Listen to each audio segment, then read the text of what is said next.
We have a egg omelet. We're going to cut those around in 7 millimeter for thickness, about 7 millimeter, and then so you're going to just detach these, and we'll make the sushi from here. We actually going to use a little bit different technique to wrap it up these. The rice goes on here is going to be a lot more smaller than the regular nigiri.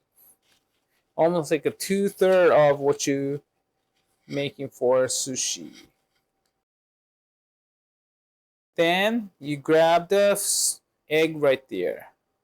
Alright, then you place it down this rice onto the middle, and this is so hard to rotate towards to the fingertip side. So what we do is you're going to flip these egg and the rice. You're going to make it the horseshoe bent shape of your fingers. Then you're just going to hold the edge, and you're just going to hold the egg and the rice underneath it, and you're just going to place it down onto the sushi pocket. Then you're going to take the seaweed, place it down in the middle. You hold in both ends,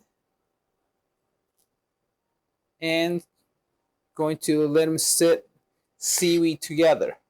Then place it down to the sushi pocket, and just to finish shaping.